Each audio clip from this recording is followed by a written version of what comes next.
Vishvamitra said, "Even so, O king, there are very many people who wander in this samsara, because they have not gained the best knowledge or enlightenment. There is a king who has wandered in this samsara for the past 1,700,000 years. These ignorant people are interested in investigating the nature of worldly objects, and they continually flow in this samsara without ever turning away from it." This is the nature of consciousness. There's a fundamental desire for experience, and we look here and there for that desire to be fulfilled. It never does get fulfilled by looking here and there for it. But eventually we realize this, and dispassion arises, and then we can start looking into the nature of our own consciousness. This creation exists in the infinite space as a mere notion in the mind of the Creator Brahma. Just as little ants move here and there on the surface of a ball, people move about on the surface of this earth. In space there is no below and there is no above. The direction in which an object falls is known as below, and the direction in which birds rise to fly is called above. So in other words, that's how we've labelled things. It starts from a notion, and then we build our whole reality around that notion. In this world there is a place known as Vatadhana. In that kingdom there were 3 princes. They resolved to go to the very limits of this world to investigate all that it contains. For some time they examined the objects of the earth, and then they examined the objects in the oceans. They took birth after birth and continued to pursue their goal of gaining a complete knowledge of this earth. They could not go to the ends of the earth, because like ants moving on a ball, they were only going from one part of the earth to another all the time. They are thus wandering on the earth even today. Thus there is no end to the illusion in this samsara. Since this illusion arises as a notion in the infinite consciousness, it also seems to be infinite. So we have this infinite variety presented to us to intrigue us, for us to get caught up in.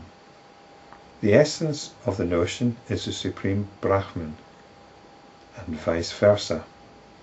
They are both pure consciousness, and there is no difference or division in consciousness, just as there is no distinction between space and emptiness. What's the nature of a notion, an idea? Our reality is governed by them, and yet a notion, an idea, has got no substance.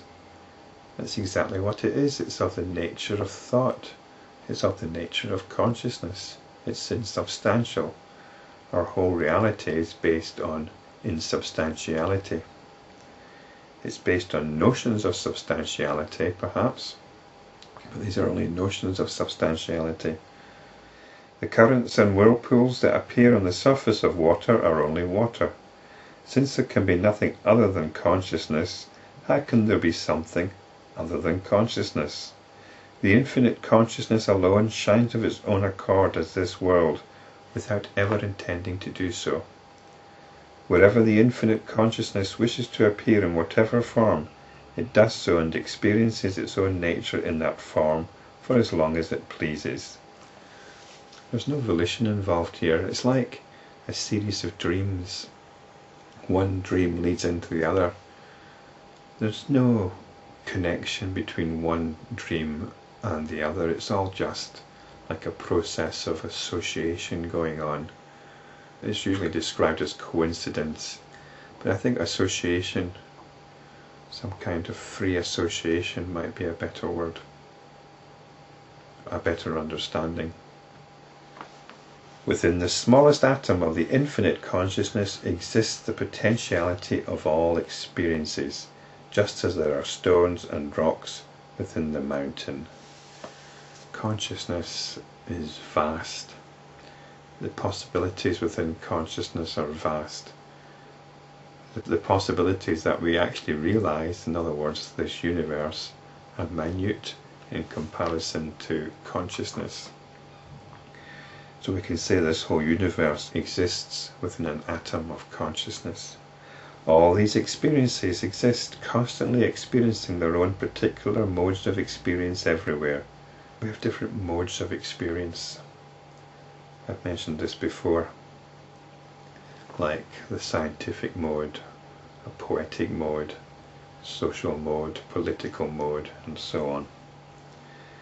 In reality, of course, they do not exist as experiences, but only as the infinite consciousness. These manifold experiences are collectively known as the world, which is the shining appearance of Brahman. But it indeed is a great wonder that this infinite consciousness, without ever abandoning its reality, thinks of itself, I am a jiva, or I am an individual. Now, O King Bhasa, tell us of your past experiences. And now we're going to hear from Bhasa.